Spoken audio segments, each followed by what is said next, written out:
Hemos escuchado un cuento cuyo título es El traje nuevo del emperador. Es un cuento escrito por Christian Andersen y trata de un emperador que era muy soberbio y muy arrogante y se dedicaba solamente a sus trajes. Dedicaba tiempo a estar en el espejo, a medirse sus trajes, dedicaba tiempo a ir a buscar telas, las telas más finas, y también pues a pedir que le diseñaran nuevos trajes. Era pues su afición, a tal punto que descuidaba la administración de su imperio. A este imperio llegaron dos jóvenes tramposos, que le ofrecieron, pues al enterarse de esta afición que el rey, el emperador tenía, le ofrecieron diseñarle y hacerle pues un traje, el mejor traje del mundo, porque ellos usaban la tela más costosa y más fina del mundo, porque además esta tela tenía una característica, y es que se hacía invisible a los ojos de los tontos y a los ojos de los que no merecían el cargo que estaban ejerciendo. Así que este emperador inmediatamente los contrató y les pidió que le hicieran su traje. Y desde luego le cobraron mucho dinero. El emperador, pues un poco nervioso antes de ir a mirar el traje, él entonces envió a uno de sus súbditos, de sus criados, y este criado, al llegar a donde estos dos jóvenes, pues y no ver nada, el temor le invadió, y desde luego, evitando poder llegar a perder su trabajo, su empleo, su cargo, regresó a donde el rey diciendo pues que este traje era muy hermoso y muy maravilloso.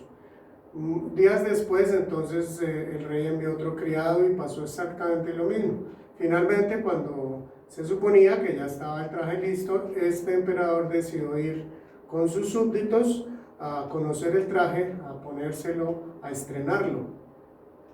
Tan pronto llegó el emperador, pues desde luego no vio nada, y él, para no pasar por tonto y por alguien que no merecía el cargo que estaba desempeñando, inmediatamente exclamó pues qué hermoso y qué maravilloso ese traje, ese vestido.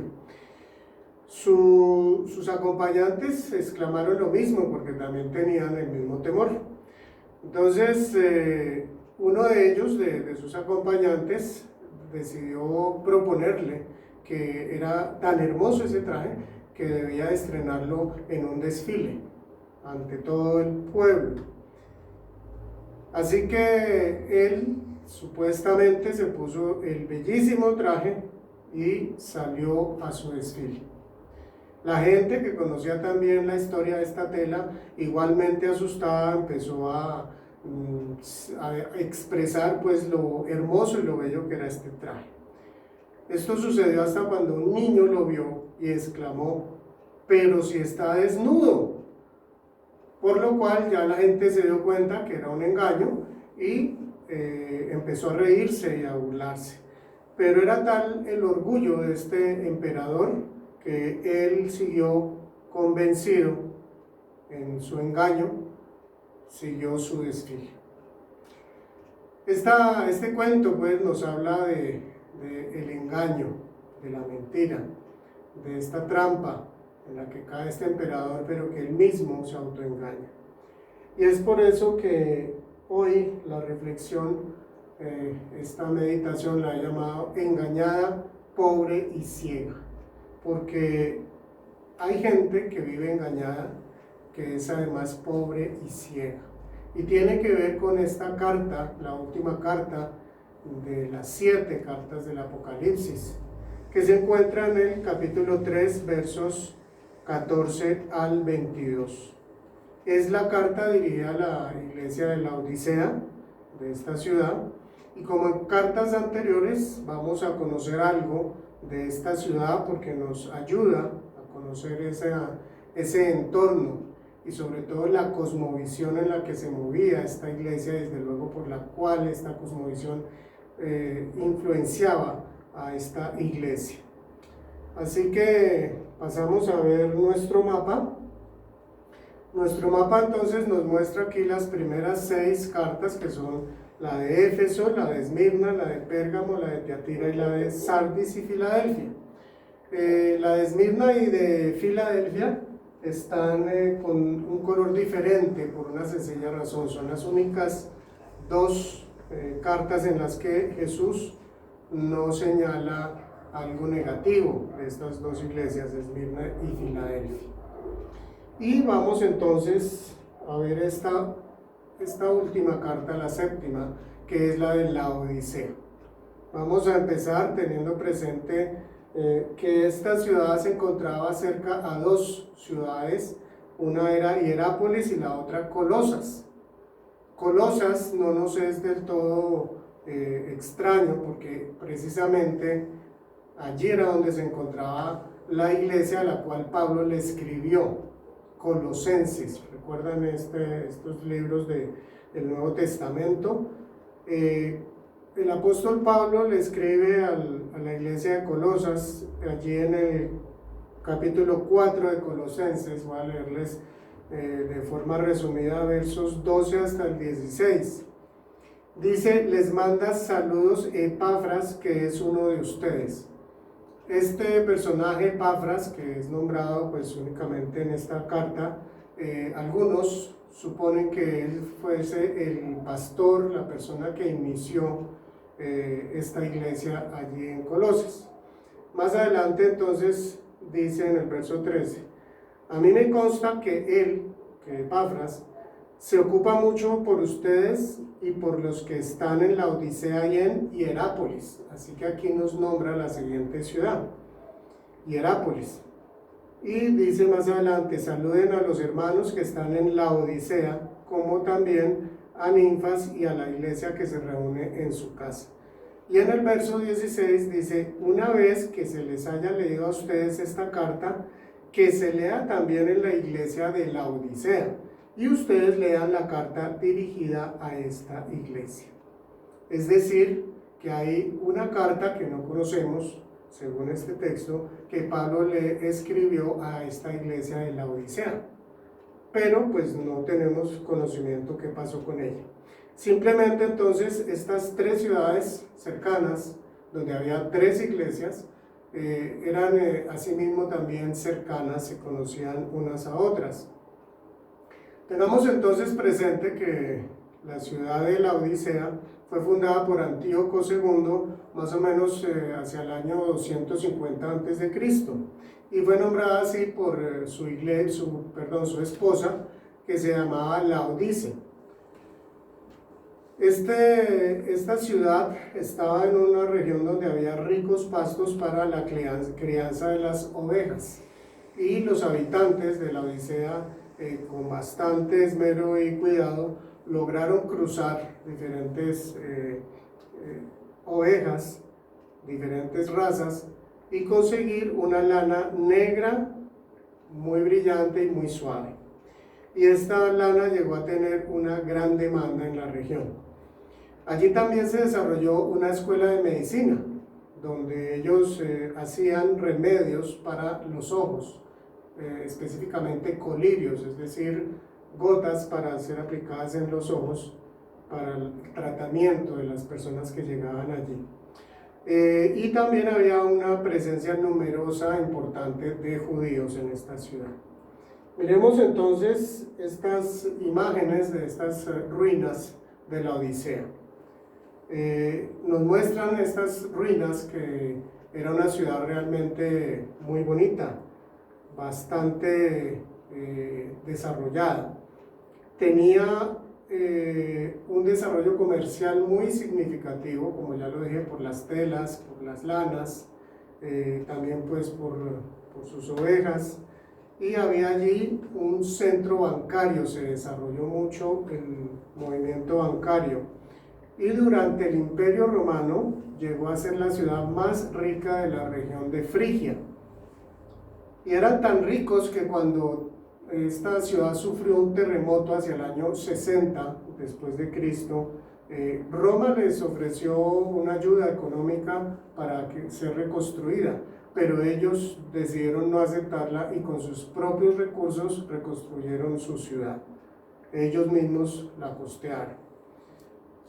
Tenían sí dificultad con el agua. Con el agua, ¿por qué? Porque el agua les llegaba de fuera, por medio de acueductos que ellos construyeron, pero les llegaba el agua de manera algo turbia y sobre todo tibia, lo cual no facilitaba mucho su consumo. Muy bien, hasta aquí estos aspectos de la Odisea. Recordemos las cartas, las últimas 3 cartas que vimos, la estructura. La iglesia, la carta diría a la iglesia de Tiatira, a la de Sardis y a la de Filadelfia. La última, que es la de la Odisea, tiene una característica muy particular. Como ustedes ven, es muy similar a las anteriores en 4 aspectos, pero tiene un aspecto que la hace diferente, y es que no tiene el reconocimiento por parte de Jesús. Tiene la presentación, enseguida la censura o el reproche o el pero de Jesús, pero no tiene nada de reconocimiento por parte de Jesús. Es entonces la iglesia que no recibe reconocimiento, pero además recibe fuertes reproches. Recordemos, estas cartas son dirigidas para la iglesia en general, aunque van dirigidas a iglesias específicas, pero al ser 7 entendemos que son mensajes que van para las iglesias de todos los tiempos. Una vez más, entonces, escuchemos el mensaje de esta última carta, pero con el ánimo de que sea útil, que sea aplicada a nuestra propia iglesia y también en forma particular a cada uno de nosotros. Comienza entonces esta primera parte de la presentación o remitente diciendo así en el verso 14: escribe al ángel de la iglesia de la Odisea, esto dice el Amén, el testigo fiel y veraz, el soberano de la creación de Dios. Estos títulos o descripciones, como en las cartas anteriores, encontramos algo de estos títulos en el capítulo 1. En el verso 5 del capítulo 1 dice: y de parte de Jesucristo, el testigo fiel, el primogénito de la resurrección. Así que este primer título que usa Jesús aquí, el testigo fiel, tal vez para algunos sería como el segundo, porque dice, esto dice el Amén, el testigo fiel y veraz. Ese es un solo título. ¿Por qué? La palabra Amén, que es lo primero que encontramos aquí, es una palabra hebrea que significa verdad, cierto. Aunque muchas veces se traduce, se nos ha enseñado que quiere decir así sea, pero realmente el significado hebreo es verdad o cierto, y tiene que ver con lo que sigue allí, o sea, con el testigo fiel y veraz, con el testigo fiel y veraz. Jesús es ese testigo fiel y veraz, Él es la verdad. Él dijo en Juan 14:6, yo soy el camino, la verdad y la vida. Y cuando Él habla de el testigo veraz, pues podemos entender con claridad que Jesús, siendo la verdad, en Él no hay engaño, no hay mentira. Él es el testigo fiel. Él siempre dice la verdad, lo que Él ha revelado en su palabra es verdadero. Ahí en Isaías 55:4 encontramos que Dios, hablando del Mesías, dice así: le he puesto como testigo para los pueblos, como su jefe supremo. Si se dan cuenta, entonces lo ha puesto como testigo para los pueblos. El Mesías es el testigo de Dios, el testigo fiel, que vino a darnos testimonio de Dios cuando Él se encarnó. Y en 2 Corintios 1:20 dice: todas las promesas que ha hecho Dios son sí en Cristo. Así que por medio de Cristo respondemos amén para la gloria de Dios. Jesús es entonces el amén, el testigo fiel y veraz. Pasamos entonces a este segundo título que usa Jesús en esta presentación y dice: el soberano de la creación de Dios, el soberano de la creación de Dios. Este título no lo encontramos en el capítulo 1 de Apocalipsis, es otro de estos títulos que son, digámoslo así, nuevos aquí en Apocalipsis, aplicado a Jesús. Y miremos entonces cuando dice el soberano de la creación de Dios. El soberano es un término griego que es arjé, y arjé significa principio, origen o gobernante, o como aquí dice, soberano.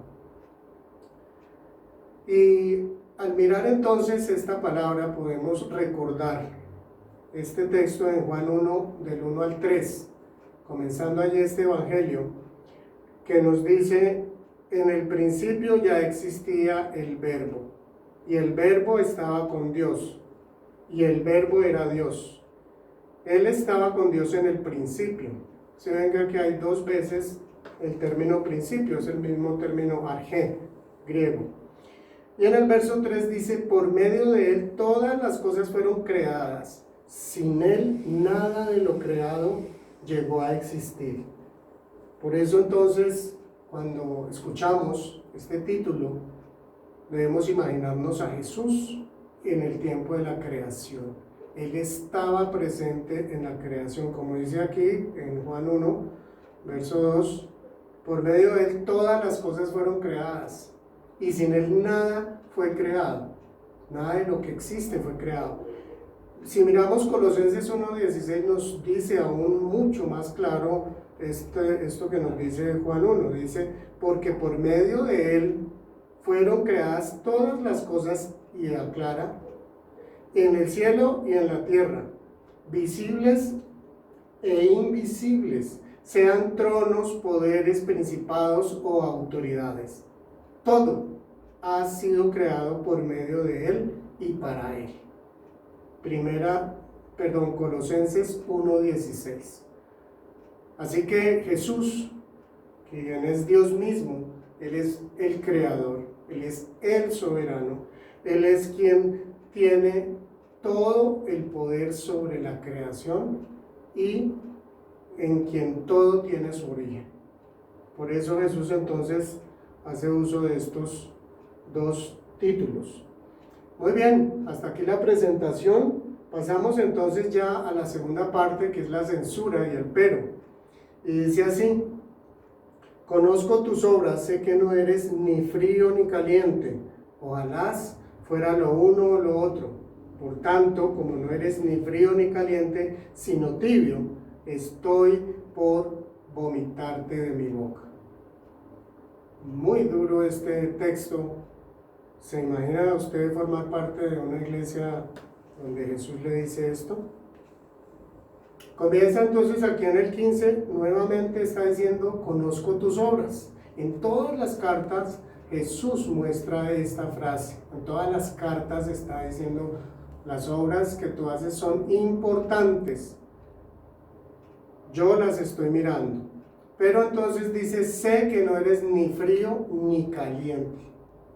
Sé que no eres ni frío ni caliente. Imaginémonos, recordemos cuando nosotros hemos estado muy sedientos, con mucho calor, deseamos tomar una bebida bien fría, ¿cierto? Pero al igual, cuando estamos entonces sintiendo mucho frío, nos abrigamos y deseamos una bebida caliente, ¿cierto? Un cafecito colombiano bien rico. Esto no quiere decir entonces que el agua fría es mala y que el agua caliente es buena, o lo contrario, ¿cierto? Pero aquí está Jesús hablando de agua tibia, de algo tibio. Y es algo que aquí los de la Odisea conocían, porque era el agua que les llegaba allí a su ciudad, agua tibia, que ellos sabían que no era muy agradable realmente para tomar. El agua tibia incluso se usa para provocar el vómito cuando hay personas intoxicadas. Entonces Jesús aquí hace referencia a esto y dice que está, al terminar dice: estoy por vomitarte de mi boca. Recordemos, las iglesias anteriores produjeron a Jesús, la mayoría, si recordamos, Filadelfia, Éfeso, Pergamino, Tiatira, Sardis, tenían cosas tanto positivas como negativas, ¿cierto? Pero especialmente recordamos Filadelfia y Esmirna, que fueron las iglesias que Jesús no reprochó en absolutamente para nada. Así que estas seguramente le produjeron bastante alegría especial a Jesús, y también las otras, pero esta iglesia no le produce alegría sino ganas de vomitar. Así que estas náuseas en Jesús pues son para preocuparse como iglesia, ¿cierto? Miremos entonces el verso 17, continúa allí la censura y dice así: dices, soy rico, me he enriquecido y no me hace falta nada, pero no te das cuenta de cuán infeliz y miserable, pobre, ciego y desnudo eres tú. La primera parte, entonces, Jesús narra, describe cómo ellos mismos están viendo, ¿cierto? Dices, ¿cierto? La iglesia está diciendo, está creyendo, dices, soy rico, me he enriquecido y no me hace falta nada. Aquí encontramos que es una iglesia entonces autosuficiente, soberbia, orgullosa, ¿cierto? Ellos, ¿no? Dicen, me he enriquecido, ellos son los que han logrado esa riqueza. Ahí no entra Dios, ahí no. Ellos son autosuficientes. Entonces por eso podemos encontrar allí soberbia, orgullo, autosuficiencia. Eso era lo que ellos creían de ellos mismos, así se veían ellos. Y es que las riquezas son peligrosas, son un peligro grande para cualquier ser humano, no solo para los de la Odisea. Las riquezas hacen que las personas se sientan como que pues no necesitan nada, algo así como que están en el paraíso. Entonces no necesitan ni de Dios ni de nadie, hasta se llegan a considerar como eternos. Las riquezas entonces nos llevan a olvidarnos de Dios, del prójimo, y a olvidarnos que nosotros somos seres mortales, que estamos aquí de paso y que nada nos vamos a llevar. Mire lo que dice Pablo, el apóstol Pablo a Timoteo, en 1 Timoteo 6, 17 al 18, porque esto para Pablo también era muy claro y quería que Timoteo lo tuviera presente. Dice así: a los ricos de este mundo mándales que no sean arrogantes, ni pongan su esperanza en las riquezas, que son tan inseguras, sino en Dios, que nos provee de todo en abundancia para que lo disfrutemos. Mándales que hagan el bien, que sean ricos en buenas obras y generosos, dispuestos a compartir lo que tienen. Este es entonces el mandato que le da Pablo a Timoteo para que le enseñe a los ricos que él iba a estar evangelizando. Así que las riquezas fácilmente nos desenfocan y nos hacen olvidarnos de lo más importante, que es Dios mismo. Fácilmente caemos en eso. Recordemos una de las enseñanzas de Jesús en Mateo 6:24, cuando Él está hablándole a la multitud de la importancia de hacer tesoros en el cielo y no preocuparnos tanto por las cosas materiales. Nadie puede servir a dos señores, pues menospreciará a uno y amará al otro, o querrá mucho a uno y despreciará al otro. No se puede servir a la vez a Dios y a las riquezas. Mateo 6:24. No es posible entonces tener en el mismo nivel, porque si pensamos que las riquezas son tan importantes como Dios, realmente eso no es así. Tendremos primero las riquezas y seguramente después en segundo lugar a Dios, o muy seguramente ni siquiera lo tendremos en cuenta. Las bendiciones que nosotros recibimos son bendiciones para bendecir. Esa es una de las enseñanzas, uno de los principios que Dios quiere en nuestras vidas, que sean evidentes. Las bendiciones de Dios son para compartirlas, como lo leímos hace un momento. Cuando yo comparto las bendiciones que tengo, estoy reflejando la imagen de Dios, porque Dios ha sido muy generoso con toda la humanidad. Y si no, miremos la creación, cuánto le ha dado Dios al ser humano. Pero lo más importante que Dios ha dado y donde más muestra su generosidad es en la cruz, en Jesús mismo, porque el Hijo de Dios se encarnó y vino al mundo para entregar su vida en la cruz, para darnos a ti y a mí la salvación que no merecemos. Hay una frase que quiero dejarles para que recordemos, para que meditemos un poquitito. Dice: a bolsillos llenos, corazones vacíos. Así que pensemos un poquitito. ¿Qué tan llenos están nuestros bolsillos? ¿Qué tan vacíos están nuestros corazones? Y en este punto podemos meditar un poquitito con la situación que estamos pasando como humanidad, con el tema del COVID. Esta situación ha desajustado mucho la economía en el mundo, y personas que anteriormente tenían su vida económica totalmente solucionada en este momento ya no lo tienen. Ya no es así. Para muchas personas la situación económica está siendo motivo de preocupación. Así que esto es muy pertinente en nuestra vida, y es algo que seguramente debemos darle también gracias a Dios, porque nos llama a la reflexión. ¿Cómo estoy yo?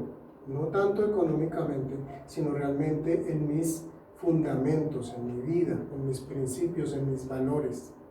Estaba muy afianzado, muy seguro y muy confiado en mis riquezas. Jesús enseñó mucho al respecto. Es importante darle el lugar apropiado, tanto a las riquezas como a Dios mismo. Bueno, continuamos entonces allí. Bueno, dice el verso 17: por eso te aconsejo que de mí, el 17 dice, yo soy rico, me he enriquecido y no me hace falta nada. Es entonces la actitud que tienen los de la Odisea, y no se habían dado cuenta que eran, ¿qué? Pobres, una iglesia pobre, miserable, ciega y desnuda, como veíamos en la historia de este rey y su traje nuevo. Bueno, pasemos al verso 18, dice así el verso 18: por eso te aconsejo que de mí compres oro refinado por el fuego, para que te hagas rico, ropas blancas para que te vistas y cubras tu vergonzosa desnudez, y colirio para que te lo pongas en los ojos y recobres la vista. Fíjense que aquí Jesús está haciendo referencia a tres aspectos que eran muy conocidos y formaban parte importante de la vida de los laodicenses. Lo primero le dice: te aconsejo que de mí compres oro refinado. Allí había mucha riqueza, ¿cierto? Después le dice que compre ropas blancas para que te vistas. Ellos eran productores de telas muy finas y muy cotizadas, no necesariamente blancas, ¿cierto? Y además el colirio, dice también como tercera cosa para que compre el colirio. Era algo que se producía también, era muy famoso en todo el mundo de Asia, reconocido, porque era muy bueno el colirio que se producía allí. Entonces lo primero, oro refinado por el fuego, para que te hagas rico, verdaderamente rico, no la riqueza que ellos tenían y que creían tener. En 1 Pedro 1:7 nos dice algo respecto a la fe, donde compara a la fe con el oro. Dice: el oro, aunque perecedero, se acrisola al fuego, así también la fe de ustedes, que vale mucho más que el oro, al ser acrisolada por las pruebas, demostrará que es digna de aprobación, gloria y honor cuando Jesucristo se revele. Así que aquí Jesús les está hablando de la fe. Recordemos que en Gálatas 5, cuando nos habla del fruto del Espíritu, nombra amor, gozo, paz, paciencia, benignidad, bondad, fe. La fe entonces es parte del fruto del Espíritu. Y en Romanos 10:17 nos dice que la fe viene por oír la buena noticia acerca de Cristo. Entonces aquí en esta primera parte, cuando Jesús les dice que compren oro refinado, les está haciendo una invitación para escucharlo a Él, para que escuchen el mensaje del Evangelio, el mensaje de salvación. ¿Para qué? Para que su fe realmente renazca, crezca, se fortalezca.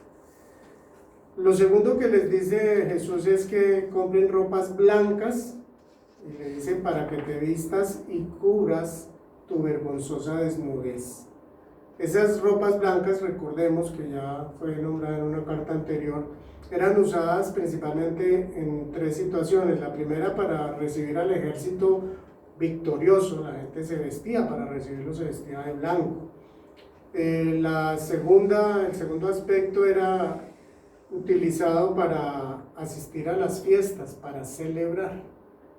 Y el tercer aspecto es como símbolo de pureza y de santidad, que hasta el día de hoy lo vemos, ya que las novias usan ese traje blanco como muestra de su pureza y de su santidad. Y esto tiene que ver con lo que más adelante veremos también en el estudio de Apocalipsis. Nosotros como iglesia somos la novia del Cordero. Nosotros seremos quien celebraremos con Él esas bodas del Cordero. Así que Jesús le está diciendo, debes de comprar en esta iglesia ese traje para reflejar realmente la santidad de Dios, no lo que ellos estaban reflejando. Y por último les dice entonces el colirio, para que te lo pongas en los ojos y recobres la vista. La Odisea, entonces, conocedora de este remedio, también entendía la gravedad de los problemas de visión. Jesús afirmó en Juan 8:12, dice, yo soy la luz del mundo. El que me sigue no andará en tinieblas, sino que tendrá la luz de la vida. Así que Jesús les está invitando a mirarlo a Él, porque es a través de Él que realmente van a poder ver las cosas como son y a no estar ciegos. Muy bien, seguimos entonces versos 19 y 20. La censura, ya la última parte de esta censura. Dice, yo reprendo y disciplino a todos los que amo, por lo tanto, sé fervoroso y arrepiéntete. Mira que estoy a la puerta y llamo. Si alguno oye mi voz y abre la puerta, entraré y cenaré con él y él conmigo. Bueno, el comienzo es algo preocupante en el verso 19, porque Jesús está diciendo, yo reprendo y disciplino. Y es algo que seguramente los que hemos vivido estas experiencias de la reprensión y la disciplina causan temor, ¿cierto? Pero qué hermoso como continúa, porque dice, yo reprendo y disciplino a todos los que amo. Así que esa reprensión, esa disciplina es una muestra del amor de Dios. No es para entonces entristecernos, angustiarnos, sino finalmente para estar agradecidos. En Hebreos 12, 5 al 11 encontramos algo respecto a esto muy interesante. Y los primeros dos versículos tienen que ver con un texto de Proverbios 3, 11 y 12. Dice así, hijo mío, no tomes a la ligera la disciplina del Señor, ni te desanimes cuando te reprenda, porque el Señor disciplina a los que ama y azota a todo el que recibe como hijo. Y continúa, lo que soportan es para su disciplina, pues Dios los está tratando como a hijos. ¿Qué hijo hay a quien el Padre no disciplina?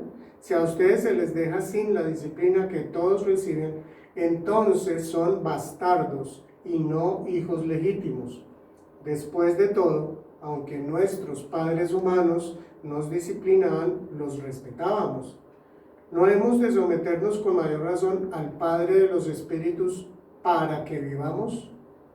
Y en el 11 dice, ciertamente ninguna disciplina en el momento de recibirla parece agradable, sino más bien penosa. Sin embargo, después produce una cosecha de justicia y paz para quienes han sido entrenados por ella. Así que el propósito de Dios es para que vivamos. Y además dice que produce una cosecha de justicia y paz. Es algo que hace falta hoy en día, es algo que lastimosamente nuestra sociedad ha ido olvidando, la necesidad de ser reprendidos y de ser disciplinados, porque es para el bien de quien recibe esa disciplina. El verso 20 es ese verso que dice: mira que estoy a la puerta y llamo. Es un verso que ha sido utilizado mucho para el evangelismo. Dice: si alguno oye mi voz y abre la puerta, entraré y cenaré con él y él conmigo. Pero viéndolo en este contexto, es un texto triste. Increíble que esto lo esté diciendo Jesús. O sea que esta iglesia había dejado a Jesús afuera. Fíjense que Jesús lo que está diciendo es que yo estoy a la puerta y llamo. Él estaba afuera. La iglesia había dejado a Jesús por fuera. Pero es más sorprendente aún que Jesús tenga tanta misericordia, tanta compasión, que Él está dispuesto, aún estando afuera, a seguir llamando y esperando a que alguien le abra. Hemos dicho, Jesús es un caballero. Él no va a tirar la puerta, Él no va a entrar por la fuerza, Él no lo va a imponer. Él espera que cada uno de nosotros escuchemos. Si estamos dispuestos, le abramos la puerta de nuestro corazón. Terminamos entonces con esta parte, la tercera, que es la promesa, la promesa de la fórmula. Versos 21 y 22 dice: al que salga vencedor le daré el derecho de sentarse conmigo en mi trono, como también yo vencí y me senté con mi Padre en su trono. Y el que tenga oídos, que oiga lo que el Espíritu dice a las iglesias. Esta primera parte es entonces la promesa al que salga vencedor. ¿Qué es lo que le promete? Dice: le daré el derecho de sentarse conmigo en mi trono, como también yo vencí y me senté con mi Padre en su trono. Es una promesa que aparece en otros textos, allí en Mateo 19, 28, cuando le preguntan a Jesús qué recibirán todos los que han dejado padre y madre y todo lo que tienen por seguirlo a Él. Dice así: respondió Jesús: les aseguro que en la renovación de todas las cosas, cuando el Hijo del Hombre se siente en su trono glorioso, ustedes que me han seguido se sentarán también en 12 tronos para gobernar a las 12 tribus de Israel. Mateo 19, 28. Y en Lucas 22, 28 al 30, la última noche que Jesús pasa con sus discípulos, Él les dice: ahora bien, ustedes son los que han estado siempre a mi lado en mis pruebas. Por eso yo mismo les concedo un reino, así como mi Padre me lo concedió a mí, para que coman y beban a mi mesa en mi reino y se sienten en tronos para juzgar a las 12 tribus de Israel. Así que Jesús está prometiendo al vencedor, le está prometiendo ese derecho de compartir con Él en forma muy cercana, ¿cierto? Dice aquí en Lucas 22, para que coman y beban a mi mesa. Eso es cercanía, una relación muy cercana. Pero además para gobernar junto con Él. Y termina entonces con esta fórmula diciendo: el que tenga oídos, que oiga lo que el Espíritu dice a las iglesias. Es ese llamado de atención que nos hace repetidamente al final de cada carta. El Señor quiere que tú y yo escuchemos lo que el Espíritu, lo que Él mismo está diciéndonos hoy en día a todos y a cada uno de nosotros, para que lo apliquemos a nuestra vida. Recordemos que este libro de Apocalipsis comienza con una promesa: dichoso el que lee y dichosos los que escuchan las palabras de este mensaje profético y hacen caso de lo que aquí está escrito, porque el tiempo de su cumplimiento está cerca. Esto que hemos leído, que hemos estudiado, es principalmente para aplicarlo a nuestra vida, para que hagamos caso. Así seremos muy dichosos, seremos muy bienaventurados. Recordemos esta historia, este cuento que vemos al comienzo, que no seamos como este emperador y su traje nuevo, que no seamos personas soberbias, arrogantes y además engañadas, ¿cierto? Y como Jesús mismo dice: infelices, miserables, pobres, ciegos y desnudos. No seamos entonces como este personaje, como este emperador. Muy bien, las conclusiones son 4 conclusiones y la primera dice así: debo revisar el lugar que las cosas ocupan en mi corazón, en especial las riquezas. Estamos llamados a revisar cómo está realmente nuestro corazón y si le estamos dando el primer lugar a Dios, a nuestro Señor. La segunda dice: puedo confiar totalmente en Jesús, pues Él es absolutamente fiel y veraz. En Él no hay engaño, en Él no hay mentira, todo lo que Él ha dicho se cumple, todo lo que Él ha dicho es cierto, todo es verdadero. Tú y yo podemos estar absolutamente confiados en Él. Tercera conclusión: Cristo no tolera la negligencia ni la indiferencia espiritual. Cristo no se alegra con esto. Esto a Cristo le produce náuseas. Y esta última y cuarta conclusión: el Señor espera que yo sea comprometido y diligente en mi relación con Él. Él espera que tú y yo seamos comprometidos en nuestra relación con Él, que seamos diligentes, que nosotros no estemos simplemente esperando que Dios haga todo. No. Él quiere que tú y yo recuperemos ese primer amor, esa relación en la que nosotros estemos preocupados, interesados por desarrollar, por hacerla más firme y más fuerte cada día. El Señor te bendiga.